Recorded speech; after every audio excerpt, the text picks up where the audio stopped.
Who's first? It's hard to see in these lights, but whoever arrives first at the microphone can start. Assalamu alaikum. Thank you, Dr. Walid, for a wonderful presentation. I had a question about if you could expound a little bit more about the type of education that we are receiving and how it leads to a reductionist view of the world, and what are the dangers of that? Can you talk a little bit more about that? Are you sure you No, addressing you.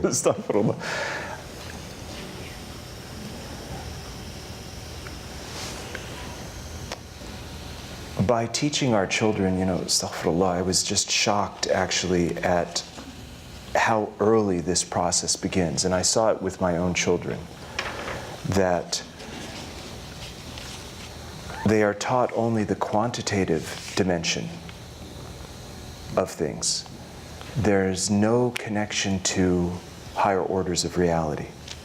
So there is no supreme science, as Dr. Nasr mentioned this morning, within which to integrate and relate these different disciplines together.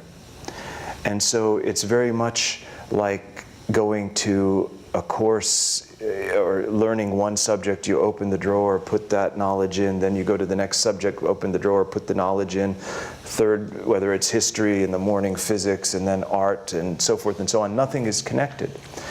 And so this does not provide an avenue for anyone to find meaning in life. That a religious ethics cannot cohabit with a secular view of science in the long term. We've already lost a lot of Islamic civilization. And through the loss of that, Islam itself is being threatened in the long term. Because without that type of intellectual foundation, we have no basis for supporting all of these ethical and moral norms. And so we see the collapse of this all around us.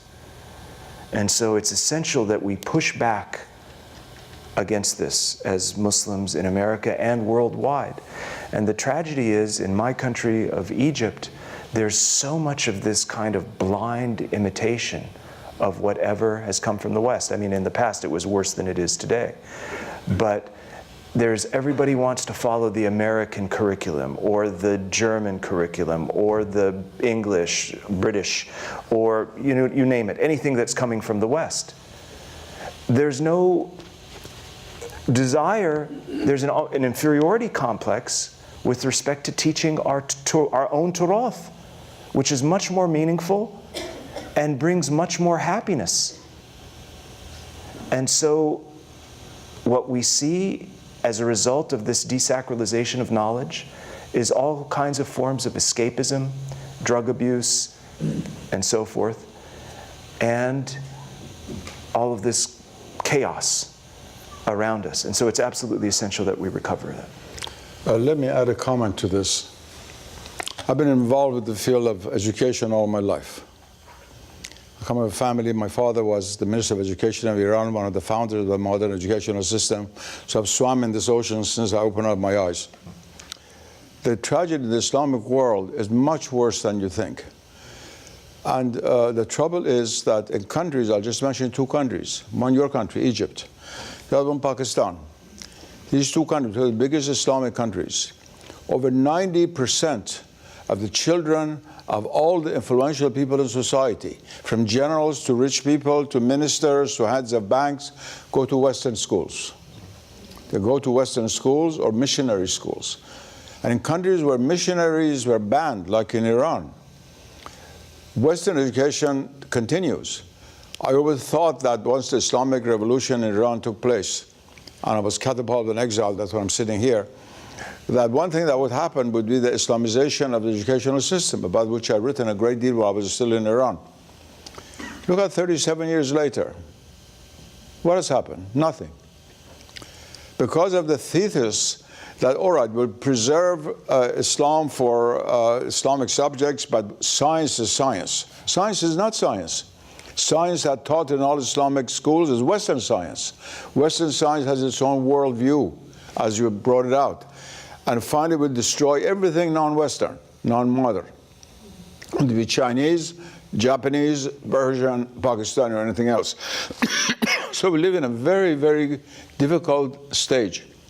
And almost all the experiments that have been carried out by worthy individuals trying to create private schools or small units to try to bring back Islamic education have usually met with the opposition of ministries of education, the government, a lack of texts, and you just cannot imagine what is going on.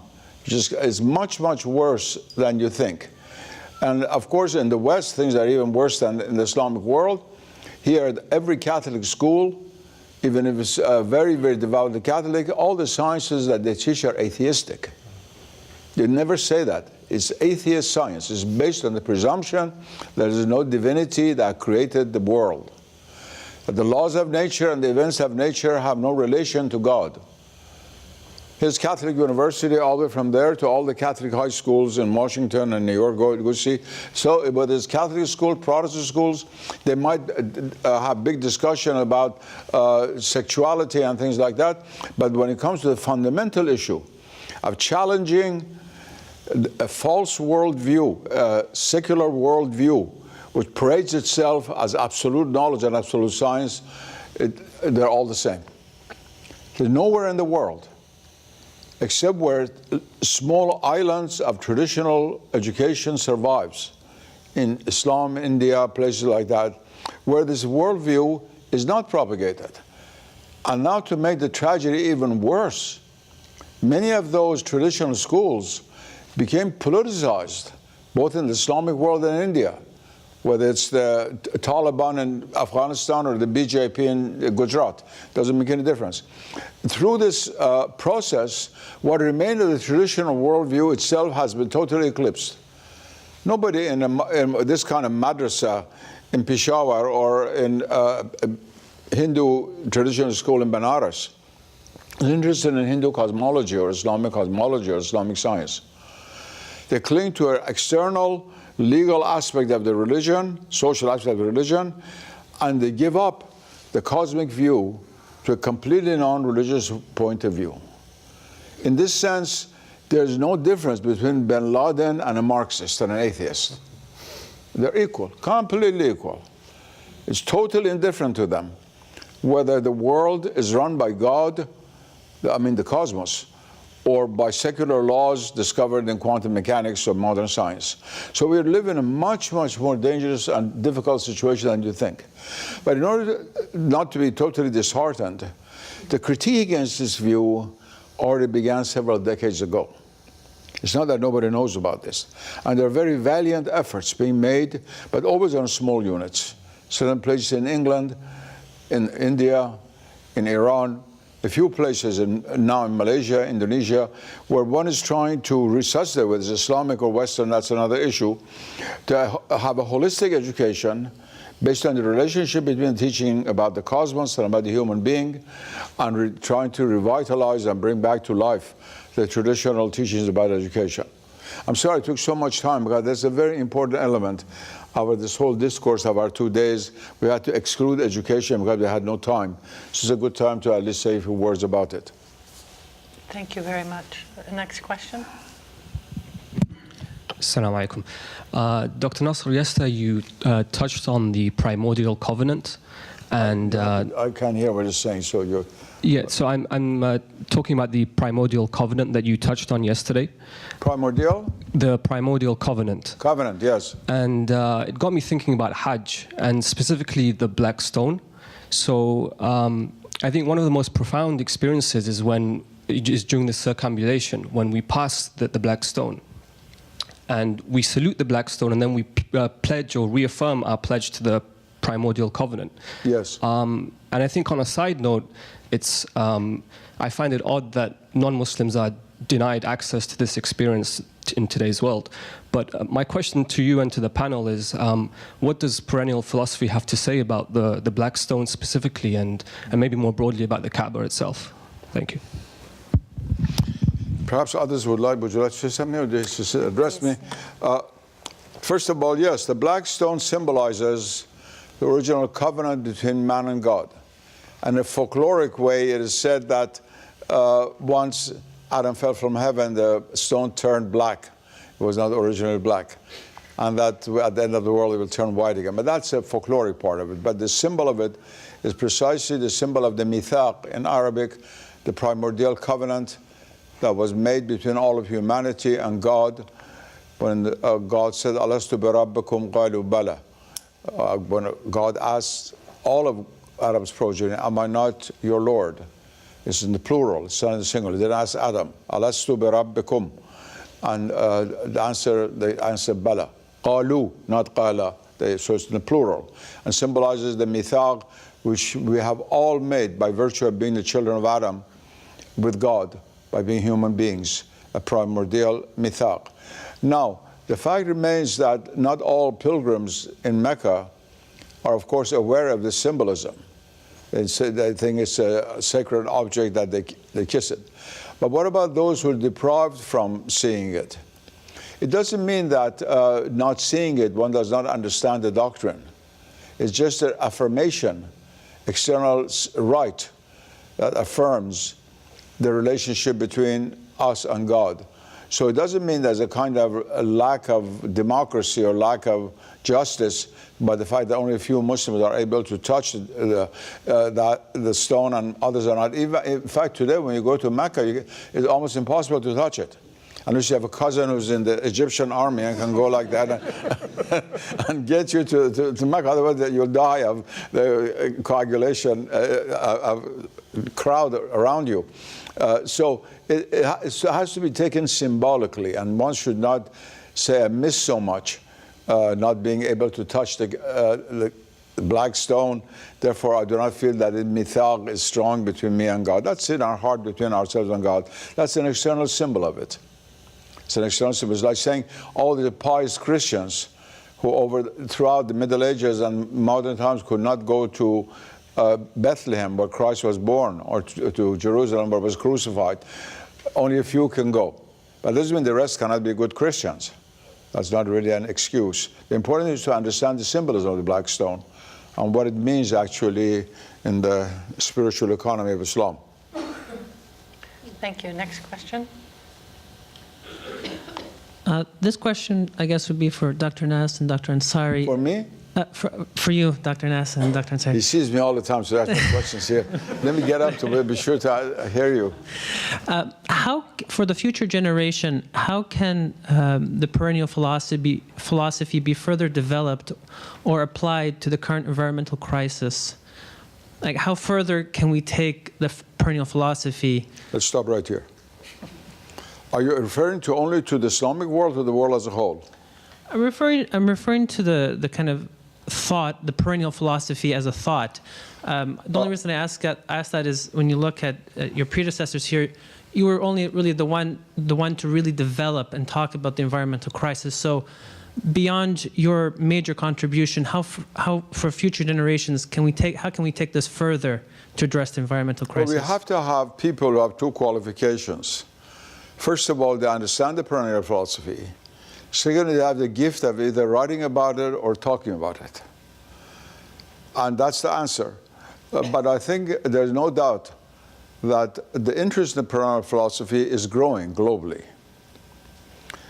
And works that were already written, which in a sense have become like the Bible of the serious understanding of perennial philosophy, continue to be read very widely. And more people are writing about it. Those who do know about the perennial philosophy and feel it that they have a kind of duty, a kind of vocation to expound it and have the ability to do so, should do so. But there are many who understand the perennial philosophy deeply but are not writers, they're not speakers. And God doesn't expect of us any more than we can do. And what they can do is at least to share it with friends, with people with whom they can talk. If they cannot go and lecture before the television or before 1,000 people, at least do what they can. But there's no doubt that globally, the interest in the perennial philosophy is increasing.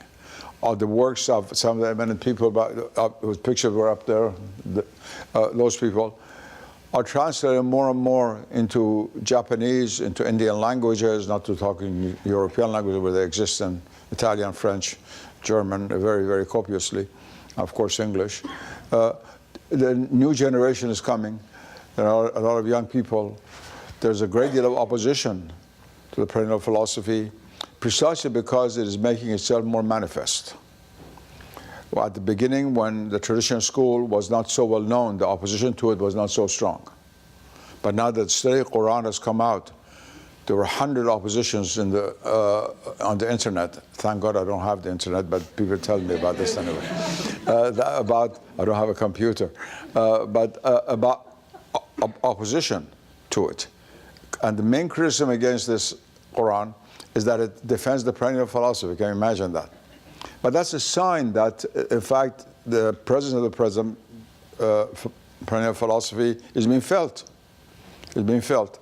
So I'm not very pessimistic. I'm very optimistic that as time grows, and there are other young men and women who will come or who have the capability of being able to express the truth of the perennial philosophy.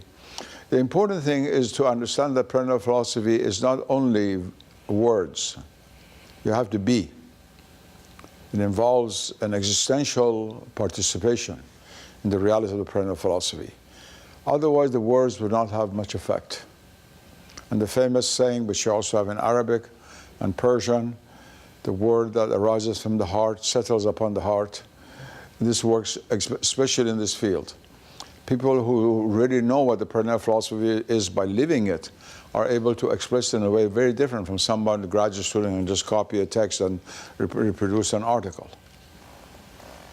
Thank you. Thank you. Next question. Thank you, Doctor. Speak anymore, so please you Yes, too. if you could address Dr. Yes. El-Ansary or Dr. Dakay. Yes, okay.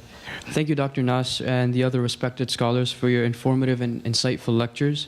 I wanted to ask about the concept of cyclical time and its correspondence with the Islamic tradition.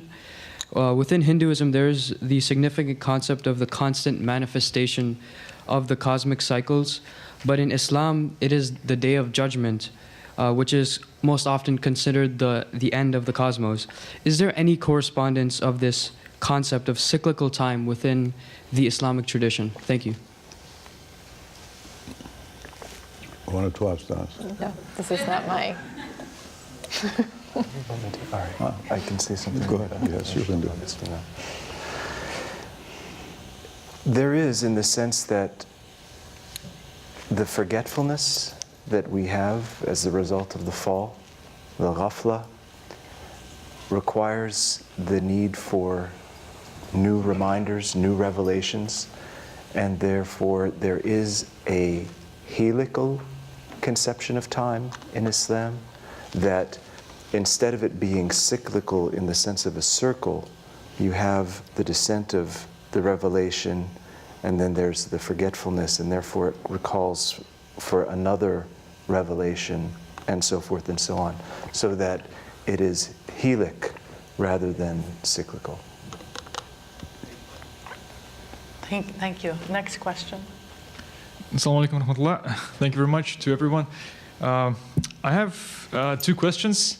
They're somewhat related to each other, somewhat not. And I guess my first question would be to Dr. Nasser. How important, or what is the role of Central Asian region in the Islamic tradition and history, especially in Sufism? And could you please comment on Hoja Ahmed Yasawi of Turkestan, where a lot of Muslims of Central Asian region do pilgrimage? And because I'm from there, and sometimes I find it also odd that people might actually pray to him as to a great Sufi master. That's my first question. Maybe the second question could, Sure, absolutely. could wait, And the second question would be to Mrs. Dakay. Oh, you said to wait? Is it related to the first one? No. It's somewhat related, yeah, but I mean, I could be patient. Quickly. For the next one. Okay, sure. So the second question would be to Mrs. Dakay. How is hijab is viewed in the Sufi point of view, and is it a canonically obligation to Muslim women, or is it not? Thank you.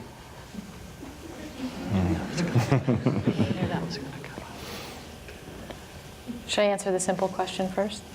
Should I answer the simple Yes, question first? As you know, in the Quran, it mentions modesty. It mentions the word hijab specifically. And where it mentions the word hijab specifically is in Surah Al-Ahzab, when it's actually talking about the wives of the Prophet, sallallahu alaihi wasallam. And it says that the wives of the Prophet should, when people come to ask them a question or speak to people, they should do it from behind a veil. And the word that's used there is hijab. And so that was understood, certainly at the time of its revelation, to mean the complete covering of both of head and hair and face. And it was specifically for the, not just the wives, but the family of the Prophet, or it's presented in that case, right? It's presented specifically in a discourse in the Quran that's addressed very specifically to the wives of the Prophet. For example, also saying that they shouldn't marry after his death, for example, which is particular to them. The word hijab today is used to mean any kind of scarf or head covering. And so, you know, the idea of covering one's hair is certainly traditional in Islam. It's part of the Islamic tradition. I don't think it's any different in Sufism than it is in other traditions. But certainly as Islam went to various parts of the world, the way that interpretation of modesty was understood differed from place to place. But I would say within Sufism, of course, it also has an important symbolic value. Of course, the real modesty is the modesty of taqwa, right? That the Quran also, libas taqwa, that the Quran also mentions. But in Islam, in Sufism, the idea of the veil is also very rich because it also has to do with the concealing of secrets, the concealing of things that shouldn't be known to all.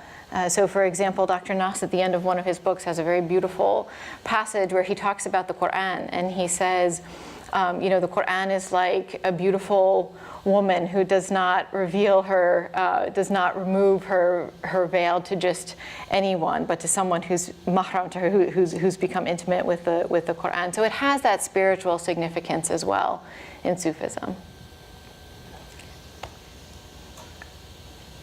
I can repeat the first question again if you wish. But do you want to? The first question was addressed to you. What? What question was your question? I wasn't even listening. I said I'm not going to answer more questions. What is your question? Yeah, I'll try to be louder. How important and what is the role of Central Asian region in the Islamic tradition, and particularly on such figure as Khoja Ahmed Yasawi?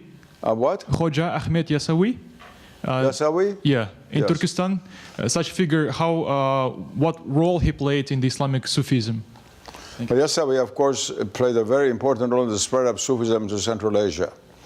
Secondly, there's no Central Asia. That's a Western invention. Central Asia was Khorasan, was part of the greater Iran, was part of Persian culture, one of the great centers of Persian culture. The first poet of the Persian language is buried near Dushanbe, not in Isfahan, Rudaki. And so we have that distorted the whole of Islamic geography for colonial reasons. And I hate to use the term Central Asia, but sometimes one has to use it. So you have to rethink this. Central Asia, that is not Siberia, but what's called Central Asia, Samarkand and Bukhara, were central Islamic cities, had nothing to do with Central Asia at that time. They were a part and parcel of the greater Khorasan, which went up to the Oxus River. And beyond it was called Mawara or Nahr, Transoxiana in English. And Yasawi had a very important role.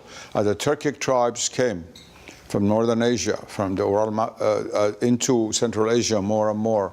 He had a very important role in both the Islamization of the Turks, but Turkic people, they're not Turks, Turkic people, and also in the spread of Sufism. So the earliest Sufi orders among the Turks, Turkic people, are related to Yasavi, including the Yasavi order itself, which still survives. It still survives, and you probably come from Central Asia. Yes, I'm from Kazakhstan.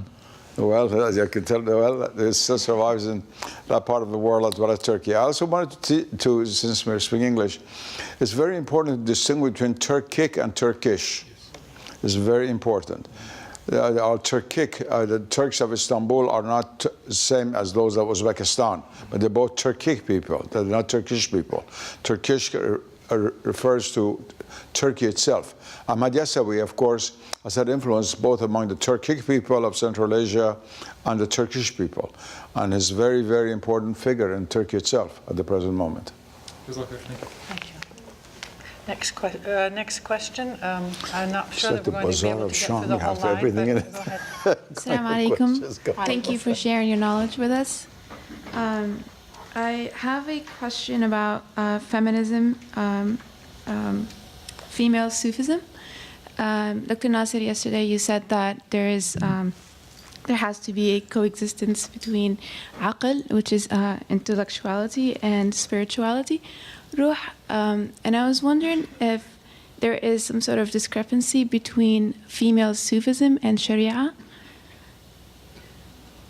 in a way that females or women can't do the same, can't wander for 10 years like Imam Muhammad al-Ghazali, or just general Sharia when it comes to women. Thank you. Right. I think in my talk what I was trying to say was that because of the traditional rules of Sharia, the traditional practice, and it's not even just rules, but sort of social norms, I would say, and expectations, it does create a different set of possibilities for women than exist for men. And my point was that it's much easier for men to sort of leave their families and wander for 10 years. It's not really that easy for women to do that. My children are already sad that I'm here all day and not with them, right? Never mind 10 years.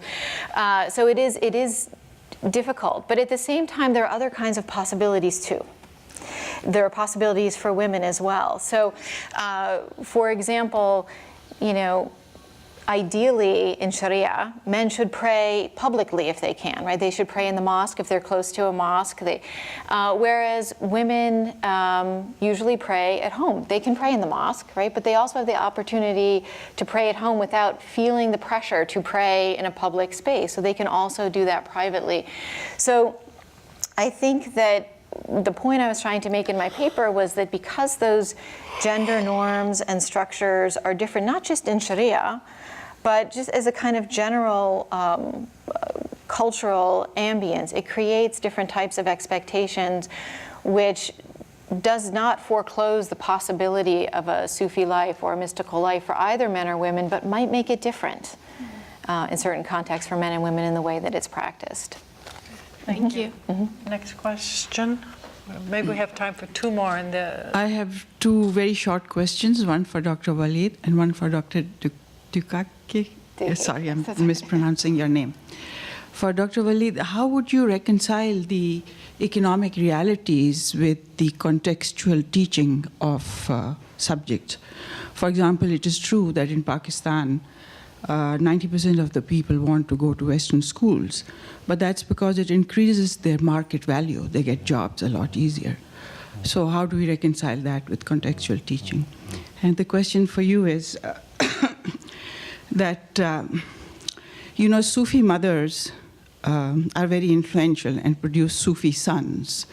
How come they don't produce a lot of Sufi daughters? I'm working on that one. I will let you know when I succeed, hopefully. Why don't you? All right, sure. Well, with respect to the economic function of education, a conventional secular education does not necessarily produce a well-ordered mind. The liberal arts were named liberal arts precisely because they liberate our souls. And the queen of the sciences was the hikmah that Dr. Nasr referred to, ultimate sacred science, or in the Western context, theology was the queen of the sciences. Then you had the liberal arts that were viewed as a ladder to achieve that level of spiritual realization, and below the liberal arts were the applied arts, sometimes referred to as the servile arts, but I don't want to be pejorative about it. And so the applied sciences, when one receives a true liberal arts education, that produces a well-ordered mind with which one can engage in the applied arts very successfully. Whereas a conventional secular education that results in fragmented knowledge, that does not educate the whole person, leads to a disordered mind that ultimately can become very dysfunctional. So I think a liberal arts education, first of all, has intrinsic value in and of itself. We don't want to reduce that to its functional value for economics. But even using that criteria, the liberal arts are very, very important. Because why is it that children don't score well on mathematics exams? Just take a simple example. If our children were taught the symbolism of arithmetic and mathematics, they would be scoring off the charts on their math exams. The reason that they're not scoring well on their math exams is precisely because of the desacralization and the emptiness and the drill and kill. And that drill and kill comes from the math teachers themselves. They say it's drill and kill. So it really is a very dysfunctional approach to education, regardless of which criteria that one would seek to apply. I'd also raised or echo Dr. Nasser's point this morning that this type of education has no limits in the sense of basically curtailing the dragon of the soul for consumerism and so forth. So this type of education really leads to a kind of environmental collective suicide. So the liberal arts are very, very essential, regardless on which scale you look at it, individually or globally. Thank you. Well, let me just respond quickly to her question. I would say I'm sure that they did produce Sufi daughters. The difference is that, and this is again something that I was trying to say in the paper, is that women did not really author independent accounts and texts in this early period, or at least they don't survive. So what survives is those things that are authored by men. So you have men who are remembering about their mothers, or will talk about the experience of their mothers. That may have had the same impact on their daughters. Their daughters didn't write something that still comes down to us. But the very fact that in the Islamic world, still today, you have all-female Sufi orders and you have all-female Sufi gatherings, those are clearly places where this spiritual teaching is passed from mothers to daughters, is passed through a female line. And much of women's history that's the only way we know about it, is by its continuous legacy today, because we don't have extant texts from women in that period. Mm-hmm. Thank you very much. I've been ordered to stop at 5 o'clock, so I must obey. For those of you who still have questions, you may be able to speak to some of the speakers afterwards.